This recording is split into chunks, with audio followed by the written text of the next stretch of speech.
तेजस्वी यादव की आज दिल्ली में राहुल गांधी और मल्लिकार्जुन खड़गे से मुलाकात हुई है। इसे औपचारिक मुलाकात कहा जा रहा है, लेकिन बिहार की सियासत के लिए ये मुलाकात बेहद अहम है। वहीं जदयू ने कांग्रेस को चुनौती दी है और कहा है कि अगर हिम्मत है तो तेजस्वी को महागठबंधन का सीएम घोषित करें। नीरज कुमार ने कहा कि कांग्रेस ने देश के स्वतंत्रता आंदोलन में महत्वपूर्ण भूमिका अदा की। क्या तेजस्वी जैसे दागदार नेता के आगे कांग्रेस आत्मसमर्पण करेगी? तेजस्वी को कहा कि ईडी सक्रिय है, सचेत रहिए। बिहार में हेरफेर करिएगा तो कानून अपना काम करेगा। लोकसभा चुनाव में राजद से बेहतर स्ट्राइक रेट कांग्रेस और वामदल का रहा। जदयू नेता ने कहा कि एनडीए में नेतृत्व को लेकर कोई कंफ्यूजन नहीं है। नीतीश के नेतृत्व में एनडीए विधानसभा चुनाव लड़ेगा। 2025 से 30 फिर से नीतीश मुख्यमंत्री रहेंगे। नीतीश है तो निश्चित है। महागठबंधन का आंतरिक मामला है, लेकिन माननीय तेजस्वी यादव जी लालू जी के लिए राजनीतिक बोझ हो सकते हैं। अब कांग्रेस पार्टी जिसका एक विरासत रहा है, स्वतंत्रता सेनानियों का विरासत, देश के लिए कुर्बानी देने का विरासत, और वह पार्टी राजनीतिक आत्मसमर्पण ऐसे व्यक्ति के सामने कर दे जो 420 का आरोपी हो, मनी लॉन्ड्रिंग एक्ट का आरोपी हो, और जिसकी कोर्ट में पेशी होती हो तो तेजस्वी यादव पिता लालू यादव हाजिर हो। अब ऐसे व्यक्ति का नेतृत्व अगर कांग्रेस स्वीकार करती है, यह कांग्रेस की राजनीतिक दुर्गति का अंतिम परिणति है। साथ ही साथ यह भी महत्वपूर्ण है कि जिनके नेतृत्व में आपने लोकसभा चुनाव लड़ा, मुरेठा बांध करके ख्वाब दिखाया था, लेकिन जनता ने जनादेश के मामले में राजनीति में आग लगा दिया। 174 विधानसभा सीटों पर उससे ज्यादा एनडीए ने बढ़त हासिल किया। वो दागदार, वो संपत्ति सृजन करने वाला, शैक्षणिक रूप से अपनी योग्यता को सार्वजनिक रूप से बोलने से गुरेज करने वाला, क्रिकेट घोटाला का आरोपी, सैलरी घोटाला का आरोपी, नाम घोटाला का आरोपी बिहार का नेतृत्व करता बने, या लालू जी आपके परिवार का नेतृत्व करता हो सकते हैं। बिहार की जनता नाम मंजूर कर चुकी है, नाम मंजूर करेगी। उधर जदयू की चुनौती पर राजद की ओर से प्रतिक्रिया आई है। राजद के प्रवक्ता मृत्युंजय तिवारी ने कहा है कि भाजपा में हिम्मत है तो नीतीश को मुख्यमंत्री उम्मीदवार घोषित करे। ये कहने से काम नहीं चलेगा कि नीतीश के नेतृत्व में एनडीए को विधानसभा चुनाव लड़ना है। नीतीश मुख्यमंत्री उम्मीदवार हैं, ये घोषित करके दिखाए। उन्होंने भारतीय जनता पार्टी को ये भी चैलेंज दिया कि भाजपा आला कमान हरियाणा के मुख्यमंत्री के बयान का खंडन करे। उन्होंने कहा था कि सम्राट चौधरी के नेतृत्व में विजय का झंडा फहराया जाएगा। बिहार में एनडीए डूबता जहाज है, जदयू और भाजपा का गठबंधन टूटने वाला है। इसको पहले बीजेपी बचा ले, क्योंकि नीतीश जानते हैं कि शिंदे वाली हालत होने वाली है। वहीं राजद प्रवक्ता मृत्युंजय तिवारी ने कहा है कि तेजस्वी की सीएम उम्मीदवारी पर कांग्रेस आला कमान की सहमति मिल चुकी है। राहुल तेजस्वी की बैठक से महागठबंधन को और मजबूती मिलेगी। आपको बता दें कि राजद ने तेजस्वी यादव को महागठबंधन का मुख्यमंत्री का उम्मीदवार घोषित कर दिया है, लेकिन कांग्रेस फिलहाल मानने को तैयार नहीं है। इसी बीच दिल्ली में आज तेजस्वी यादव और राहुल गांधी के बीच मुलाकात। आपको बता दें कि आगामी चुनाव को लेकर ये बैठक काफी अहम मानी जा रही है। सीट शेयरिंग पर भी इस बैठक में बातचीत हुई, वही सीएम उम्मीदवारी पर भी बात हुई। अब सवाल है कि तेजस्वी की सीएम उम्मीदवारी पर जारी मतभेद खत्म होगा या नहीं। तो आपको बता दें कि इस बैठक के बाद जब तेजस्वी यादव निकले तो उनसे मीडिया कर्मियों ने काफी सारे सवाल किए।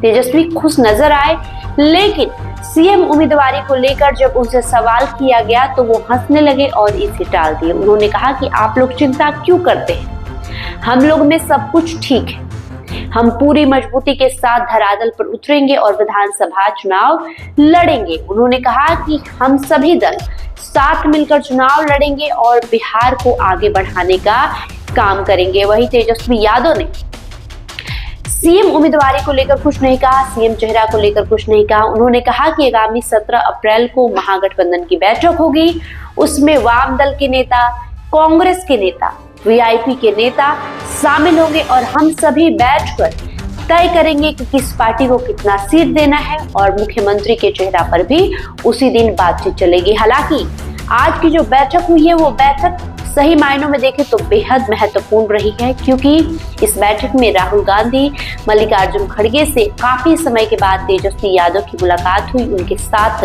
राज्यसभा सांसद संजय झा भी पहुंचे हुए थे, लेकिन इस बैठक के अंदर क्या बातचीत हुई है इसे लेकर तेजस्वी यादव ने फिलहाल कुछ भी नहीं कहा।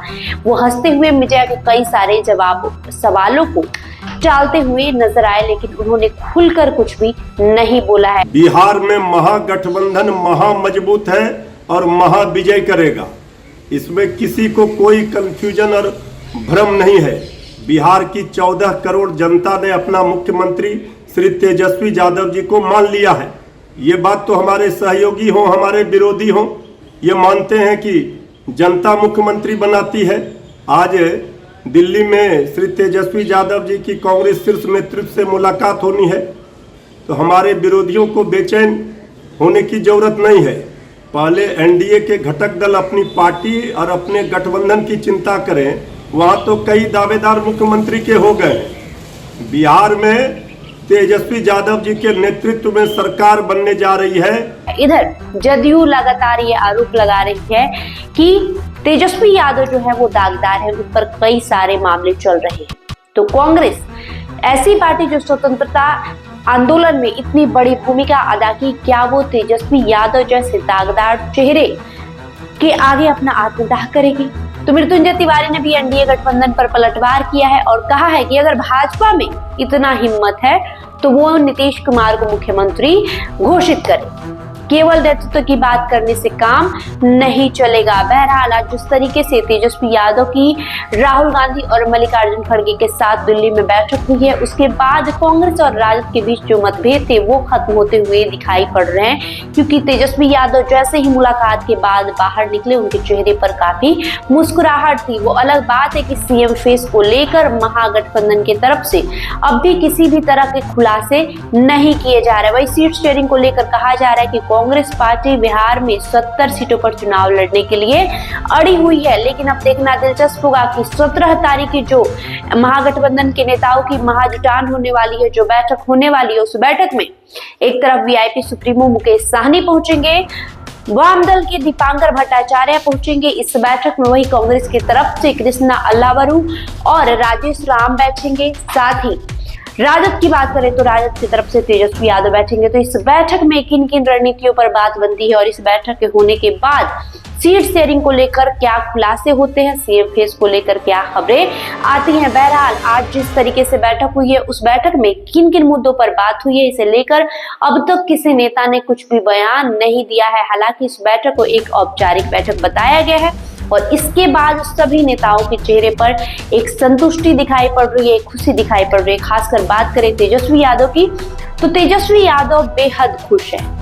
उनके चेहरे की खुशी ये बता रही है कि जैसा वो लोग कांग्रेस पार्टी के साथ बातचीत करना चाह रहे थे, जो उनको उम्मीदें थी, वो उम्मीदें इस मुलाकात के बाद पूरी हो चुकी है। हमने ये तस्वीरें भी देखी जिस तरीके से तेजस्वी यादव राहुल गांधी और मल्लिकार्जुन खड़गे से मुलाकात कर रहे, वही निकलने के बाद से न सिर्फ तेजस्वी के चेहरे पे मुस्कुराहट थी, बल्कि उनके साथ मौजूद राज्यसभा सांसद मनोज झा भी खूब मुस्कुरा रहे थे। वही मीडिया कर्मियों को तेजस्वी ने कहा कि आप लोग को इतना चिंता करने की जरूरत नहीं है, मुख्यमंत्री के चेहरे को लेकर आप लोग इतना चिंतित क्यों हैं।